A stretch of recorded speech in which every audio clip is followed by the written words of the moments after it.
সুষম খাদ্য সকলের জন্য আবশ্যক। বিশেষ করে বিদ্যালয় পড়ুয়াদের মিড ডে মিলের মানোন্নয়ন করতে বদ্ধপরিকর বর্তমান বিজেপি সরকার। তৃণমূল আমলে পড়ুয়াদের মিড ডে মিল নিয়েও চলছে দুর্নীতি। পালাবদলে সরকারে পড়ুয়াদের মিড ডে মিলের গুণগত মান আরও উন্নত করার জন্য মিড ডে মিল পরিবেশনের দায়িত্ব ইসকনকে প্রদান করা হয়। এতদিন শুধু কলকাতার সরকারি বিদ্যালয়গুলিতে পরিষেবা প্রদান করছিল ইসকন।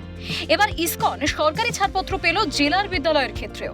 মিড ডে মিলের দায়িত্ব ইসকনকে দেওয়ায় খুশি নন্দীগ্রাম বিএম গার্লস প্রাইমারি স্কুলের প্রধান শিক্ষিকা বৈশালী সাঁতরা পণ্ডা। এই উদ্যোগের জন্য মুখ্যমন্ত্রীকে ধন্যবাদ জ্ঞাপন করেন তিনি। প্রচন্ড খুশি, ভীষণ খুশি যে এটা আমাদের মতো টিচারদের কাছে, প্রধান শিক্ষক শিক্ষিকার কাছে এত চাপ ছিল মিড ডে মিলটা যে বলার নয়। সেটা মানে আমাদেরকে খুব মাঝে মধ্যে কাজ করতে গিয়ে এত ফেস করতে হয়েছে, মানে খুব খারাপ লাগতো এই ব্যাপারটা। কারণ এই নুন তেল ঝাল এসবের হিসেব রাখা সত্যি স্কুলের কোনো শিক্ষক শিক্ষিকার পক্ষে সম্ভব নয়। তাছাড়া কখনো কখনো ওই 2020 সালে যে রেশনিং ব্যবস্থাটা, মানে আমাদের চাল ডাল নুন ইত্যাদি দিতে হয়েছে, সেটাও আমরা খুব বার্ডেন ছিল আমাদের কাছে।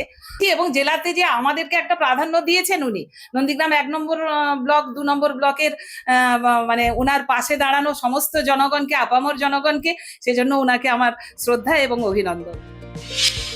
ইসকনকে দায়িত্ব দেওয়ায় তারা চাপ মুক্ত হয়েছেন বলে জানান শিক্ষা কর্মাধ্যক্ষ দেবাশিস দাস।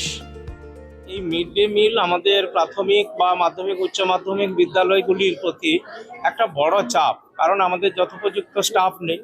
এই মিড ডে মিল সুষ্ঠুভাবে পরিচালনা করাটা একটা দায়িত্বের, মানে গুরু দায়িত্বের মধ্যে পড়ে। তা সেটা যদি ইসকন থেকে করে সেটা খুবই ভালো হয়। রাজ্য সরকার সদর্থক দৃষ্টিভঙ্গিতে এই ইসকনকে দায়িত্ব প্রদান করেছে, এমনটাই বক্তব্য জেলা পরিষদের সভাধিপতি বামদেব গুছাইতের।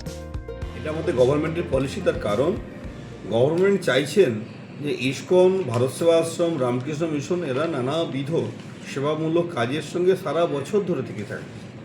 তাই প্রাথমিকভাবে পাইলট প্রজেক্ট হিসাবে তাদেরকে এখানে নিয়োগ করা হয়েছে। তাদের মাধ্যম দিয়ে ছেলেমেয়েরা যাতে ভালো যত্নতার সহিত খাওয়া দাওয়ার সুযোগ পান, তাদের পুষ্টির বিষয়টা যাতে সুনিশ্চিত হয়, তাই ইসকনকে প্রাথমিকভাবে এটা পাইলট প্রজেক্টের মতো করে তাদেরকে এখানে উদ্যোগ গ্রহণ করতে বলা হয়েছে। তারা কাজটা শুরু করুক, কিছুদিন দেখি আমরা। সরকার যখন চেয়েছেন নিশ্চিত সদর্থক দৃষ্টিভঙ্গিতেই চেয়েছেন। মিড ডে মিলে প্রোটিনযুক্ত পুষ্টিকর খাওয়ার প্রদানের জন্য বিজেপি সরকারের সিদ্ধান্তকে সাধুবাদ ওয়াকিবহুল মহলের। রমেন মাইতির রিপোর্ট, ক্যালকাটা নিউজ।